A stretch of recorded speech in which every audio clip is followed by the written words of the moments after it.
Bonjour et bienvenue au balado Les Exportants, une initiative de Carrefour Québec International. Mon nom est Catherine Gervais.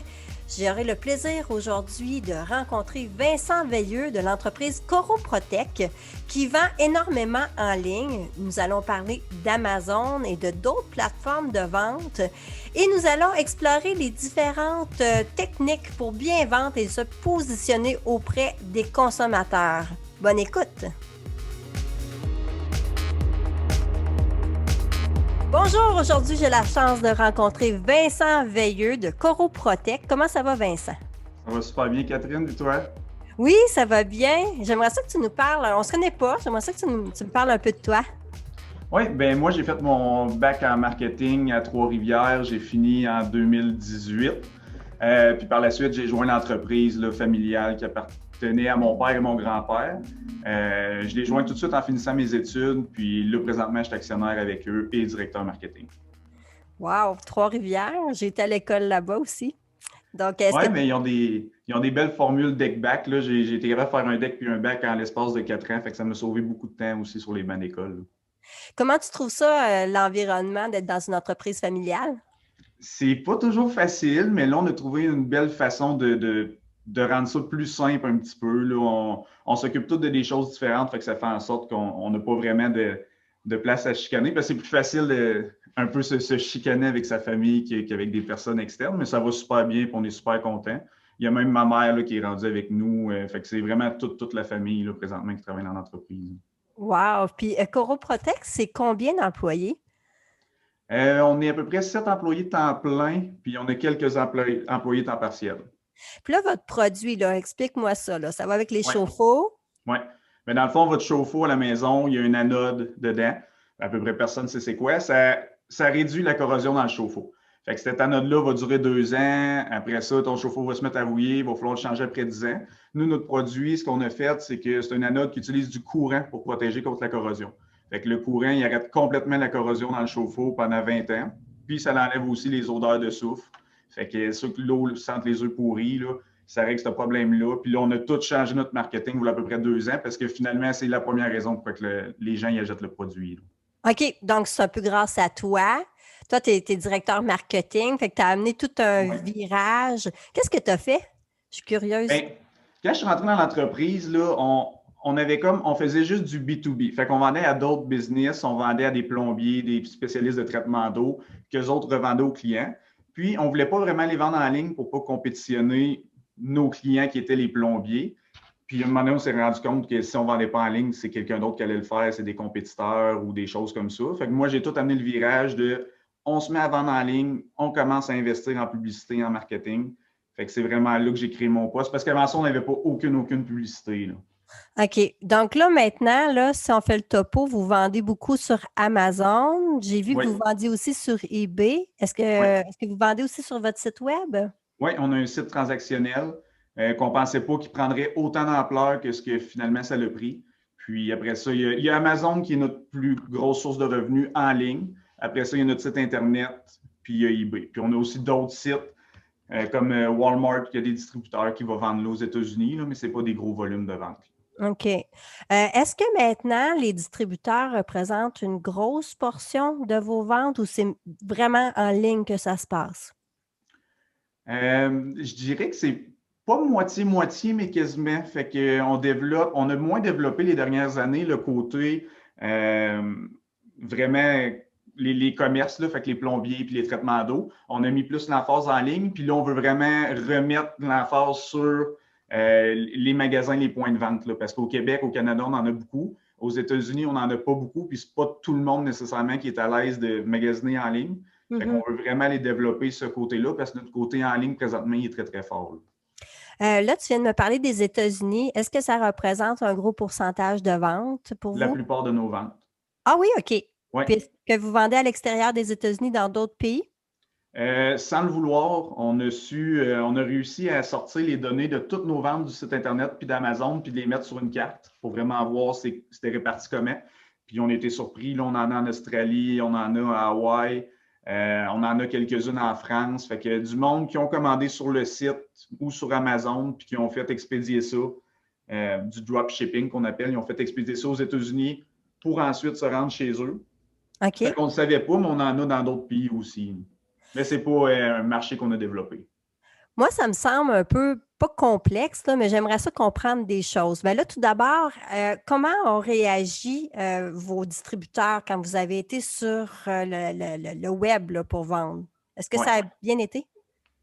Mieux qu'on pensait, parce que nous, on s'avait préparé vraiment à avoir une grosse vague de messages, d'appels, un peu de stress, que ça allait diminuer les ventes. Mais en même temps, ce qu'on a expliqué, c'est qu'on est allé de l'avant, on a averti nos détaillants qu'on allait se mettre à vendre en ligne directement. On a expliqué les raisons de ça. En se mettant à vendre en ligne, ça fait en sorte aussi qu'on a un plus gros budget pour faire de la publicité. Puis, il y a plus de personnes sur notre site. Fait que s'il y a plus de personnes sur notre site, il y a plus de ventes en ligne, il y a plus de ventes en magasin aussi. Fait que c'était juste bénéfique pour tout le monde. Puis, c'est comme ça qu'on l'a pris. Honnêtement, j'ai peut-être eu sur à peu près 120, 130 détaillants, j'ai peut-être eu 1 ou 2 appels, là, puis ça n'a pas été du chiolage. Ça a été vraiment très, très bien accueilli versus ce qu'on pensait que ça allait être, là. Donc, c'est très positif. Ouais. Là, toi, tu es spécialiste en marketing. Comment tu as fait le virage, là? Quand tu as décidé, tu as dit, Ouais. moi, je veux vendre en ligne, quelles ont été tes étapes? Bien, on a créé une nouvelle entité, une nouvelle compagnie, vraiment pour faciliter la comptabilité puis la gestion. On est allé créer une nouvelle compagnie. Après ça, on a fait affaire avec une firme au début pour nous mettre sur Amazon. Parce que si, mettons, moi, j'avais déjà vendu sur eBay, vendu sur des sites transactionnels. Puis là, je me suis dit, Amazon, ça va être facile, ça va être pareil comme les autres. J'ai pogné mon mur. C'est une grosse bébête qui n'est pas très conviviale au début. Tu arrives là, puis c'est pas user-friendly vraiment, tu sais pas trop où t'en aller. Fait qu'on a fait affaire avec une firme qui nous chargeait un montant X par unité vendue. C'est eux qui ont créé le compte Amazon, les listings, ils ont tout fait en sorte que nos numéros de taxes, que tout soit en règle. OK. Puis après un an, je vous dirais, là, à peu près un an, on a décidé de prendre le relais parce que les frais qui étaient chargés, c'était rendu l'équivalent d'un salaire à temps plein, là. Oh mon Dieu, c'était quand même important, là. Ouais, Puis ouais. toi, tu avais l'expertise pour pouvoir le gérer. Quelqu'un qui veut se J'étais lancer. rendu avec. Oui, tu étais rendu avec, Ouais, mais ouais, ce que je comprends, c'est que tu t'es fait coacher parce que c'était vraiment pas facile au début. ouais. Qu'est-ce qui était complexe? C'est l'univers. On est habitué, on a une compagnie, c'est nous qui prenons les décisions. On a des règlements à suivre comme n'importe qui, mais on prend les décisions, comment qu'on vend, c'est quoi le service à la clientèle qu'on veut donner. Quand on arrive chez Amazon, tu n'as pas le droit d'écrire directement un client en utilisant tel mot. Il y a beaucoup, beaucoup de choses que tu n'as pas le droit de faire qu'on ne savait pas. Puis Amazon sont extrêmement sévères sur ça, là. Il y a des mots, quand tu fais tes fiches de vente que tu n'as pas le droit d'utiliser. Il y a des termes que tu ne peux pas dire. Tu ne peux pas recontacter un client pour qu'il aille changer son review. L'univers Amazon, c'est vraiment complexe. Puis ça, on ne la connaissait pas. On est habitué d'avoir le contrôle. Puis là, tu perds le contrôle, là. OK, je comprends. Le review, là, puis ça, c'est important. Comment Ouais. est-ce qu'on fait pour générer des bonnes critiques? Oui. Amazon, ils ont des programmes qui peuvent aider. Là, ils ont pas mal tout aboli. Là, je pense qu'ils n'ont plus de programme pour ça. C'est vraiment de donner un super bon service. Tu sais, le client il est roi. Là, nous autres, c'est vraiment notre façon de penser ici. Le client il a raison. Peu importe ce qui se passe, il faut que le client soit content. Il faut garder ça en tête. Si tu as un bon produit, que ta fiche descriptive est bien faite, fait que le client il sait à quoi s'attendre, il sait que ça va fonctionner, ben, tes chances de réussir sont élevées, là. Mais si tu n'es pas sûr du produit, tu le mets sur Amazon, les mauvais commentaires se mettent à rentrer, c'est sûr que c'est mal parti. OK. Donc, moi, je voyais que vous aviez quand même une très bonne cote. Oui. Quand j'ai été sur le site Internet aussi, c'était facile de voir que vous vendiez sur eBay, Amazon. Est-ce que c'est un truc, ça? Sur notre site, on met les liens? Bien, ça aussi, ça a été un apprentissage. Au début, on voulait se battre contre ça parce qu'Amazon, ils gardent 15 à peu près des revenus de vente. Fait que les frais de vente sur Amazon, c'est 15 On voulait un peu se battre contre ça dans le sens que si on payait pour avoir un client sur notre site Internet dans la publicité, on voulait qu'il fasse la transaction sur le site et non sur Amazon parce que la marge de profit est plus élevée. Oui. Puis par la suite, on s'est vite rendu compte, quand on a fait un travail pour augmenter nos taux de conversion, fait qu'il y ait plus de monde sur le site qui passe à l'achat. On s'est rendu compte que le meilleur moyen d'augmenter le taux de conversion, c'est de rendre l'achat facile à effectuer. OK. Puis, on s'est rendu compte que, tu sais, quelqu'un qui a moins en premier, là, on peut se mettre dans la peau du client. J'ai un compte Amazon, c'est super facile pour moi de passer une commande. J'arrive sur un site Internet que j'ai jamais vu, que tu n'es pas trop sûr, c'est quoi. Là, il faut tout tu rentres tes informations, c'est long. Bien, là, on a ajouté un bouton, garde, c'est disponible sur Amazon. Là. Tu ne veux pas l'acheter sur notre site, voici le lien Amazon, vas-y. Puis Amazon aussi, une vente qui provient de l'externe. Fait que quelqu'un qui est sur mon site, qui clique sur le lien, qui se rend sur Amazon, qui effectue l'achat, ça l'équivaut comme 3 ventes effectuées sur Amazon. Amazon donne une grande importance à ça. OK. Parce qu'ils veulent que le monde vienne sur Amazon parce qu'ils vont acheter d'autres choses. Puis ça, Amazon OK. le sait. OK. Fait qu'Amazon y accorde une grosse importance. Puis depuis qu'on a fait ça, on a plus de ventes aussi sur le site et sur Amazon. Bon, là, tu me parles de quelque chose, là, le nombre de ventes. Donc, ça, c'est Ouais. important pour Amazon. Est-ce que ça Ouais. t'aide à sortir en premier?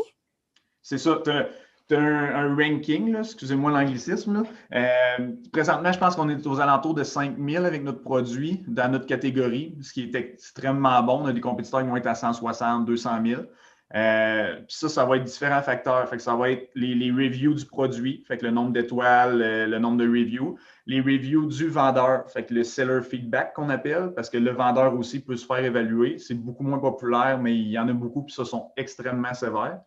Après ça, le nombre de ventes provenant de l'externe, le nombre de retours, tout ce qu'on peut imaginer, c'est calculé, puis ça fait en sorte que tu vas sortir en premier ou en dernier.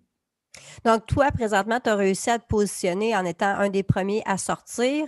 Quand on débute, comment qu'on fait pour y arriver à ça? Parce que j'imagine, là, quand on part de zéro, il faut se faire une réputation. Oui, c'est de la publicité.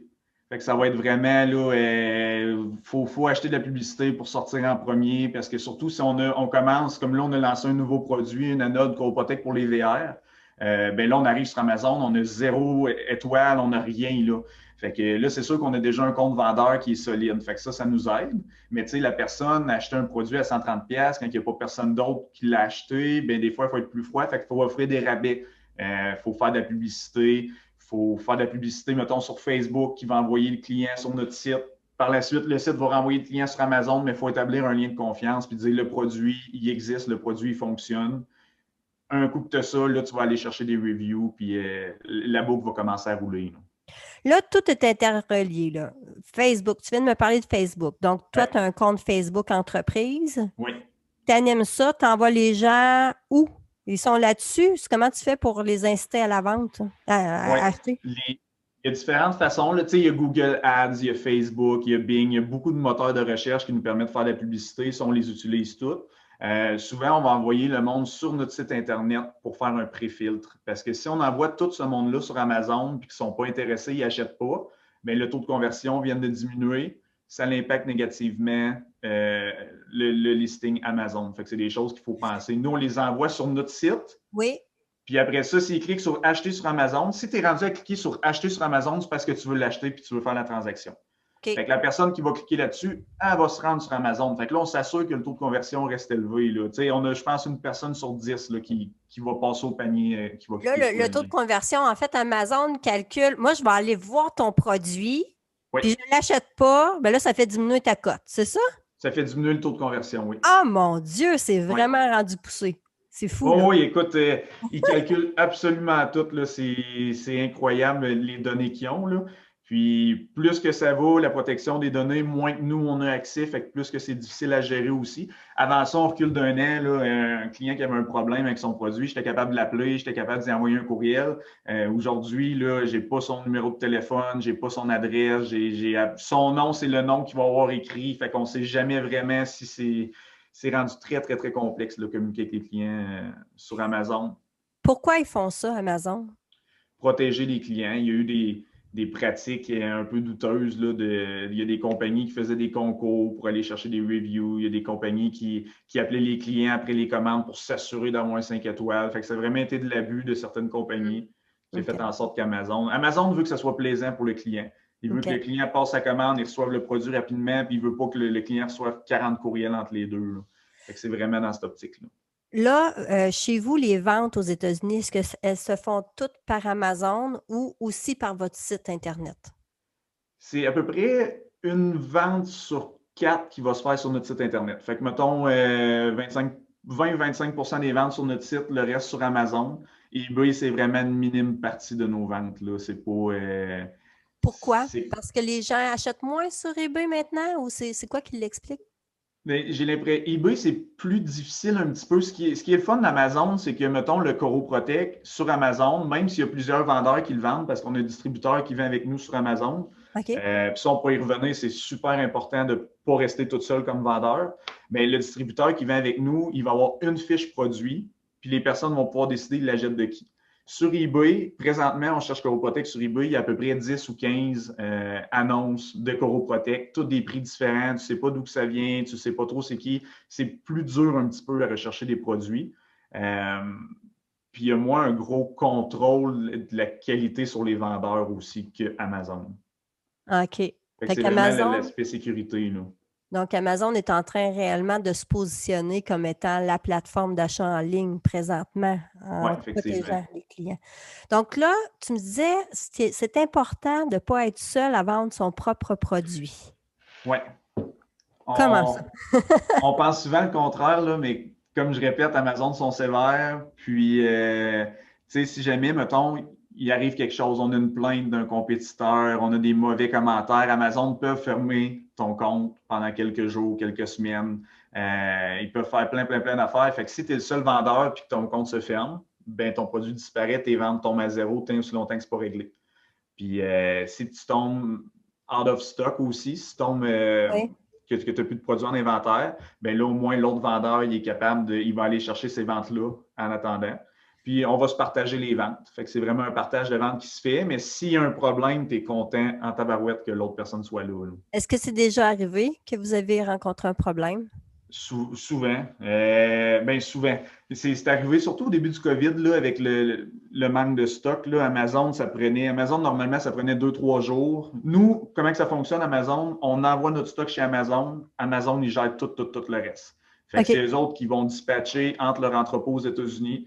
Ils vont gérer les commandes des clients. Nous autres, on touche absolument à rien à ce niveau-là, à part service à clientèle. Fait qu'on envoie notre stock chez Amazon. Eux s'occupent de dispatcher. Ce qui est arrivé pendant le COVID, là, c'est que ça pouvait prendre 3, 4, 5 semaines de la journée que tu envoyais ton stock à ce que ce soit disponible. Fait qu'on on est tombé plus de stock chez Amazon. Fait qu'Amazon, ils ont bloqué nos publicités. Ils nous ont pénalisés parce qu'Amazon, ils te pénalisent si tu tombes que tu n'as plus d'inventaire pour des produits. Fait que c'est une variante qu'on ne contrôlait pas. Puis là, on est tombé, on s'est fait pénaliser. Notre compte, on a perdu des ventes. Bien là, l'autre, il en restait en inventaire. Il a été capable de continuer à vendre. Là. Fait que des choses comme ça peut aider. Vous, le problème, là, c'était pas de le produire, mais c'était de le livrer chez Amazon, c'est ça? Bien, ça a été un peu des deux. On n'a pas été OK. capable de produire assez rapidement pour fournir Amazon. Puis Amazon, les délais se sont allongés. Ils mettaient même une limite d'unités qu'on pouvait envoyer là, mensuellement là, dans les entrepôts. Là, ça se règle tranquillement. On a encore des plus longs délais, là, mais ça a beaucoup plus, ça a plus d'allure que ça l'avait il y a quelques mois. Là. Donc, la pandémie a eu un impact chez vous. Les gens se sont mis à acheter plus de produits? Oui, vraiment, la demande, elle a explosé. J'étais le premier à être stressé. Je suis toujours le plus pessimiste. Je suis tout le temps le premier à être stressé pour tout. Là, le COVID est arrivé. Je dis, oh boy, attendez un petit peu, c'est quoi qui nous attend? Mais je pensais jamais que notre problème, ça allait être de produire autant. Là. C'est quoi, les gens se sont rendus compte qu'ils avaient besoin d'investir dans... Les gens, ils ont eu plus d'argent pour investir dans leur maison. Ah, Les gens en télétravail, avant ça, ils pouvaient peut-être endurer l'odeur d'œufs pourris dans leur maison, mais là, oui, ils étaient là 24 heures sur 24, je tout le comprends. temps. Fait que là, ils voulaient régler le problème. Fait que c'est ça qu'on s'est rendu compte. Là, la demande allait exploser.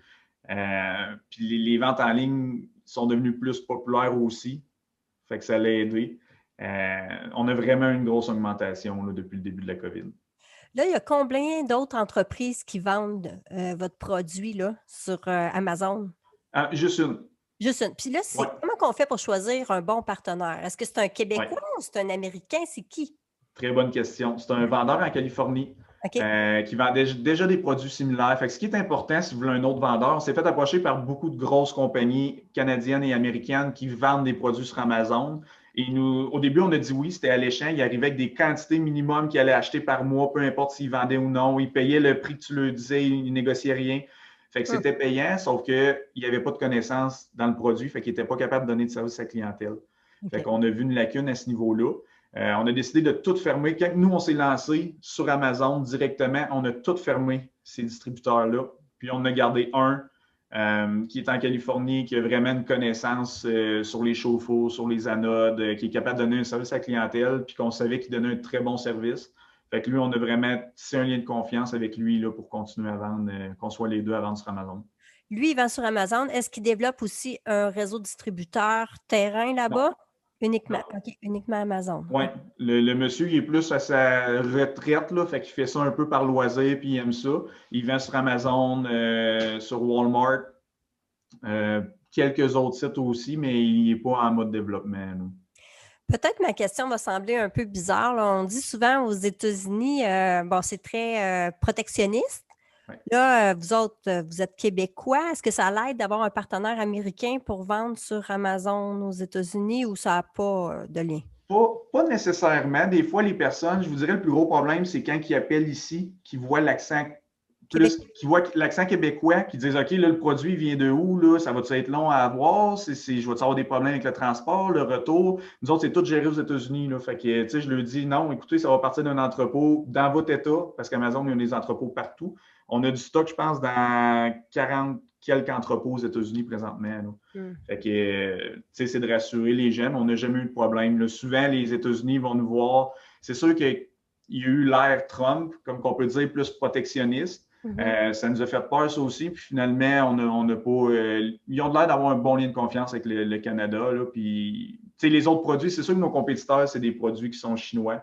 Ah, C'est OK, plus ouais, c'est facile pas pareil, ouais. de se démarquer. Quelqu'un qui a vraiment des produits similaires qu'un compétiteur aux États-Unis, c'est sûr qu'il va peut-être avoir l'autre va avoir une longueur d'avance. Là. Tantôt, on parlait aussi de d'autres plateformes de vente en ligne, là. Je pense qu'on a parlé de Walmart. Oui. Qu'est-ce que ça a l'air, ça? On a essayé de vendre sur ce site-là. On n'a jamais été capable parce qu'on n'a pas de numéro d'entreprise aux États-Unis. OK. Mais ils n'ont pas un gros volume de vente. Là. Il y a Home Depot Canada qu'on s'est mis à vendre aussi récemment. On a été vraiment surpris pour le.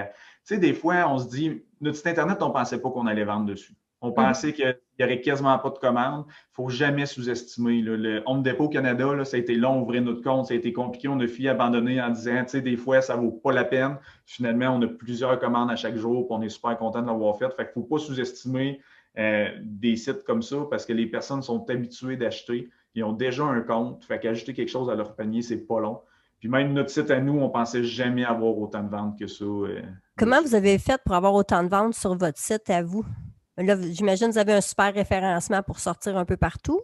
C'est ça. Fait que tu as le SEO qui est gratuit, que les personnes recherchent sur Google. On a fait des articles, des billets de blog qui parlent de ces problèmes-là, comment les régler, puis on a réussi à se positionner dans les premiers sur Google sur plusieurs mots-clés. Fait que ça fait en sorte qu'on a du trafic qui est gratuit. Là, il faudrait que je vérifie les chiffres. Là, je vous dirais 50 à 60 d'après moi, c'est du trafic qui est gratuit. Fait que des personnes qui viennent par Google directement. Puis l'autre partie, c'est de la publicité. Fait que Facebook, Google, YouTube, toutes les plateformes publicitaires imaginables, on est dessus, puis on redirige du monde vers le site Internet. Est-ce que vous avez une chaîne YouTube où est-ce que vous diffusez des vidéos sur votre produit? Oui, on en a diffusé quelques-unes. On veut travailler plus sur ça parce qu'on se rend compte que les gens ils aiment vraiment ça. Là, on restait toujours sur le marketing plus web. Là, on veut aller développer les autres. On commence à faire du magazine, on veut commencer à faire de la TV, on veut vraiment aller voir les autres sphères de publicité, qu'est-ce qui fonctionne, qu'est-ce qui ne fonctionne pas. Oui, c'est ça, ça ressemble à ça. On fait de la publicité un peu partout. Là. OK. C'est tout qu'un terrain de jeu pour quelqu'un qui a fait du marketing à l'université. Qu'est-ce que tu préfères dans tout ça? Est-ce que c'est toi qui s'occupe de tout? Non.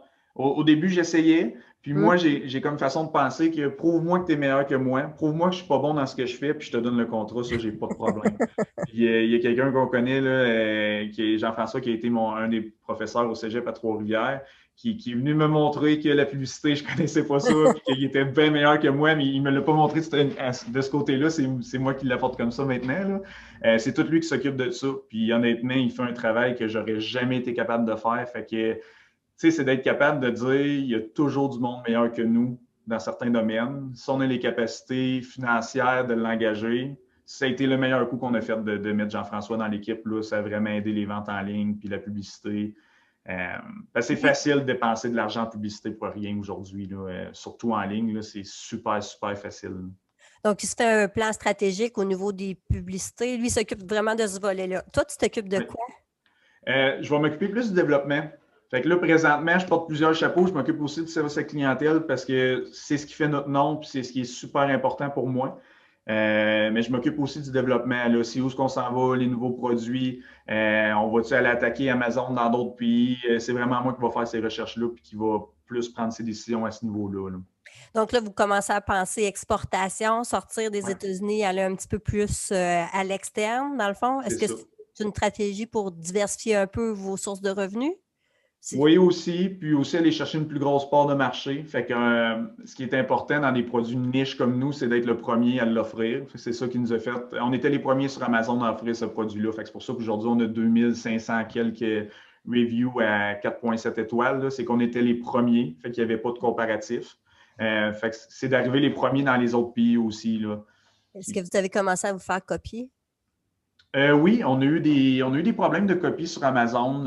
Ce qui est intéressant, Amazon, il offre le Amazon Brand Registry. Si tu es propriétaire de ta marque de commerce, tu peux l'enregistrer sur Amazon, puis là, Amazon va me protéger. Jusqu'à récemment, on n'en faisait pas de cas. Là. Il y avait des copies, écoute, quasiment identiques qui volaient nos photos, qui les modifiaient un petit peu. Ils prenaient nos textes tels quels. Mais tu sais, on se disait, écoute, les chances qu'ils ont de réussir sont vraiment minces. On ne met pas d'énergie sur ça. Jusqu'à temps que ça se mette à être un peu plus pervers, si je peux utiliser cette expression-là, que là, vraiment, on s'est mis à avoir des mauvais commentaires qui n'avaient aucunement rapport avec le produit, qu'on s'est mis à avoir de la manipulation plus de certains compétiteurs. Là, on s'est mis à attaquer. Là, on a fait des red flags avec Amazon pour vraiment aller signaler des vendeurs qui volaient nos images, nos textes. Ils vendaient quoi? Ils vendaient Ils quoi? vendaient une anode qui était similaire, un produit similaire au nôtre qui était quasiment une copie. Mais ils utilisaient nos images, nos textes, nos publicités, ils utilisaient nos choses à nous qu'on a une propriété intellectuelle dessus pour les vendre. Fait qu'on a tout réussi à faire enlever les images. Fait que là, ils se ramassaient avec un produit à vendre qui n'avait plus d'images, plus de texte. Au moins, Amazon, ils protègent à ce niveau-là, ils sont très, très, très sévères à ce niveau-là. Ça, c'est intéressant. Puis à Oui. partir de votre site Internet, quand vous vendez, ouais, dans le fond, là, c'était plus sur Amazon que ça se passait, cette guerre-là. Là. C'était pas chez vous. Sur des sites Internet aussi, j'ai découvert récemment le DMCA, là, qui est comme une organisation aux États-Unis qui s'occupe des propriétés intellectuelles. Tu peux acheter leur service. Fait que ce qu'ils ils vont faire en sorte qu'ils vont enlever le contenu qui a été volé sur le site du compétiteur ou de la personne tierce. Puis là on est rendu aussi à mettre des avocats dans certains dossiers à force que c'est allé loin. Là. Avant ça, on ne s'en occupait pas, mais là, on a dit, écoute, on ne peut pas commencer à laisser ça aller. Là. Puis plus, je dirais qu'il y a 4 compétiteurs qui sont arrivés dans les 2 dernières années, puis il en reste un. Les OK. 3 autres, ils ont décidé de sortir du marché. C'était trop un marché qui était difficile. OK. Mais ils n'ont pas nécessairement l'expertise. Vous autres, ça fait longtemps que ça existe, l'entreprise? Oui, c'est ça exactement. Ça a été fondé en 2006, je crois. OK. Fait que ça fait plusieurs années, tu sais, on a l'expérience en arrière de nous, on a encore des personnes, la personne qui a fondé l'entreprise, elle travaille encore avec nous, on se parle tous les jours, puis ça fait en sorte que quand il y a un problème, on a la réponse, puis on est capable de le régler, parce que ça a l'air facile comme ça, là, ça arrête la corrosion dans un chauffe-eau, mais c'est de l'électricité dans l'eau, tu sais, c'est plein de procédés chimiques, c'est quand même complexe, puis il faut comprendre comment que ça fonctionne, puis toutes les variantes qui peuvent arriver avec ce produit-là. Là. Puis là, vous arrivez avec un nouveau produit pour les VR. Là, Ouais. j'imagine que là, la stratégie, c'est d'innover pour aller en avant de ceux qui copient. Est-ce que c'est un peu ça? Oui, bien, étonnamment, le VR, ça faisait longtemps qu'on y travaillait. Il a fallu modifier parce qu'au lieu de brancher dans une prise de courant, le VR, c'est sur la batterie. Fait que ça a Oui. été la modification qu'on a faite. Étonnamment, on a un compétiteur qui est arrivé avec un produit pratiquement identique en même temps. Oh, Ça nous a quand même surpris, mais ce n'est pas quelque chose qui nous a arrêtés. Là. On a déjà un bassin de clients, nos produits sont déjà connus. Fait que juste de dire à nos clients, on a un nouveau produit, il y a beaucoup de personnes qui ont des VR. Bien là, ça génère des ventes, ça génère des reviews. Puis là, c'est là vraiment notre tactique pour commencer. Mais on a de l'expérience avec Amazon. Puis même quand on a lancé le produit, ça fait quelques semaines ou quelques mois, il y avait certaines choses dans l'annonce qui n'étaient pas faites de la bonne façon. Puis nous, ce qu'on a fait, c'est qu'on offrait un rabais pour inciter les clients à acheter. Puis là, il y a des personnes qui achetaient le produit pour VR parce qu'il était en rabais en pensant que ça allait fonctionner dans leur maison. Fait que là, on s'est mis à avoir plusieurs retours. Fait que c'est des frais. Puis Ouais. Amazon n'aime pas les retours. Ouais. Fait qu'à un moment donné, ils ont voulu suspendre le produit parce que le produit ne rencontrait pas les critères. Fait que on a mal commencé. Le premier review qu'on a eu sur ce produit-là, c'était 1 étoile. Ah, Fait que mon Dieu Seigneur. là, ça commence à être stressant. Tu sais, c'est des choses qu'on ne pense pas. Mais Amazon, ils ont plusieurs outils. Là. Je m'avais pris des notes pour ça. Là. Amazon Seller University. Fait qu'Amazon, ils ont une université en ligne, des vidéos qui expliquent comment faire, quoi ne pas faire, le code de conduite pour les vendeurs. Ça, s'il y a vraiment quelque chose qu'il faut que n'importe qui fasse avant de se mettre sur vendre Amazon, c'est de maîtriser tout ça. Fait que maîtriser ce que tu peux faire, ce que tu peux. C'est du temps. C'est du temps que tu n'as pas de revenus, mais c'est indispensable si on veut réussir. Ça, ce serait vraiment ton meilleur conseil, Oui. que les gens aillent s'informer avant de. Aurais-tu un autre conseil aussi à donner aux personnes qui veulent se lancer? Être patient, puis pas penser qu'on connaît tout à ce niveau-là. À chaque fois qu'on veut faire quelque chose, d'aller vérifier si c'est correct de la façon qu'on le fait.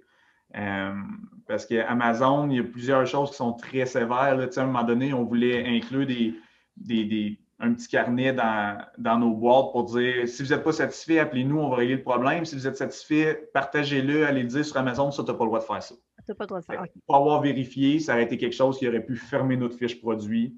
Puis ils peuvent complètement effacer ton produit d'Amazon s'ils voient que tu fais des choses comme ça. Ça peut être très, très grave. Là.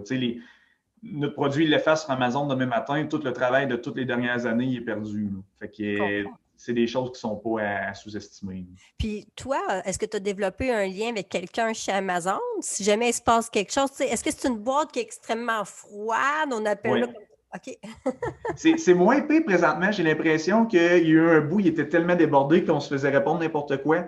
Maintenant, quand je rouvre des cases qui appellent, là, quand il y a quelque chose qui ne va pas, tu rouvres un case puis il s'en occupe. Là, ça va pas mal mieux. Tu appelles, là, j'ai tout le temps eu. Je suis super gentil avec eux autres au téléphone, fait que j'ai tout le temps eu un super bon service. Mais tu ne peux pas développer de lien avec quelqu'un. Chez Amazon, c'est toujours des personnes. Ben, en tout cas, c'est peut-être moi. Peut-être que ça serait possible de le faire, mais moi, je n'ai pas compris comment. J'ai plus développé un lien avec quelqu'un qu'une compagnie qui gère des comptes Amazon. Fait que quand vraiment il y a un problème que moi, je ne suis pas capable de gérer, je me retourne vers cette personne-là, elle nous facture, puis elle est habituée de gérer les plus gros problèmes avec Amazon, fait qu'elle s'en occupe. Ça, c'est un super de bon truc. Oui. Puis là, cette personne-là connaît des gens chez Amazon. C'est ça? Bien, au moins, assez la façon de faire. OK, je comprends. Mon compte qui est fermé demain matin pour une raison X qui n'avait pas lieu d'être, bien, c'est sûr que je l'appelle puis qu'elle va être capable de remettre mon compte en ligne. Dans le fond, là, votre site Internet transactionnel vous offre aussi une bouée de sauvetage si jamais il arrive quelque chose. Donc, c'est super important. Peut-être un truc pour quelqu'un qui va avoir un compte transactionnel là, sur son site web, ça serait quoi? Peut-être 3 bons trucs là, à donner. Premièrement, c'est de garder ça simple. Souvent, on veut rendre ça plus compliqué, donner le plus d'informations possible. Si les clients décrochent, les clients, ils ne prennent pas la peine de lire. Ils vont lire quelques commentaires. OK, grosso modo, ça fait ça, c'est beau, on achète. Fait que c'est vraiment de garder ça simple. Deuxièmement, c'est de ne pas se battre contre les autres plateformes, comme j'expliquais tantôt. S'ils veulent aller acheter sur Amazon, sur eBay, mettez ça le plus facile possible pour qu'ils soient capables de le faire. Puis troisièmement, c'est ça, sa clientèle, c'est d'être facilement... être capable de se faire appeler, avoir un numéro de téléphone, une adresse courriel, un chat en direct, le nombre de ventes que ça a généré. La personne nous appelle « Hey, je ne suis pas sûr, c'est-tu correct que je l'ai fait de telle façon? » Oui, elle passe la commande tout de suite après. Fait que un numéro de téléphone, on ne voulait pas faire ça au début parce que c'est beaucoup de temps. Là. Finalement, ça s'est avéré une super bonne décision parce que ça a généré beaucoup de ventes. J'ai une dernière question pour toi. Là, vous vendez un peu partout. Il doit y avoir des appels un peu n'importe quand. Oui. Comment est-ce que vous faites, vous autres, pour gérer ça? C'est de 8 à 5, de 8 à 4, du lundi au jeudi. C'est vraiment nos horaires d'ouverture. OK. On ne s'est pas cassé la tête avec ça. Là. Si vous n'êtes pas capable d'appeler pendant ces heures-là, envoyez-nous un courriel, envoyez-nous un texto, on va vous répondre le lendemain. Là. À date, c'est pas de quoi qui est urgent. C'est pas. Je travaille pas. Souvent, je dis ça, je travaille pas dans un hôpital. Là. Ça va bouger d'être répondu là. Mais les gens ils apprécient quand ils ont une ligne et sont capables de parler à quelqu'un, ça, c'est sûr. Je te remercie énormément pour la belle rencontre. C'était vraiment intéressant. Personnellement, j'ai appris plein de choses. Merci à vous autres pour l'invitation. Puis je vais vous suivre. En tout cas, je souhaite longue vie à Coroprotect. Puis continuez à faire des beaux produits comme ça. Merci beaucoup. Si cet épisode vous a plu, partagez-le avec un ami. Nous serions reconnaissants si vous pouviez noter et évaluer notre série sur Apple Podcasts, Spotify ou à l'endroit où vous écoutez vos balados. Votre recommandation et vos commentaires aideront les auditeurs à nous trouver aussi. Merci! Les Exportants est une production de Carrefour Québec International, tout droit réservé. L'émission est réalisée par l'équipe de CQI. Un merci tout spécial aux invités et aux personnes qui ont participé à la création et à la mise en onde de l'épisode d'aujourd'hui. CQI remercie aussi ses partenaires financiers, Développement économique Canada et le gouvernement du Québec. Vous pouvez obtenir plus d'informations sur Carrefour Québec International sur notre site web au cqinternational.org. On se revoit pour un prochain épisode dans 2 semaines. Merci d'avoir écouté Les Exportants. À bientôt!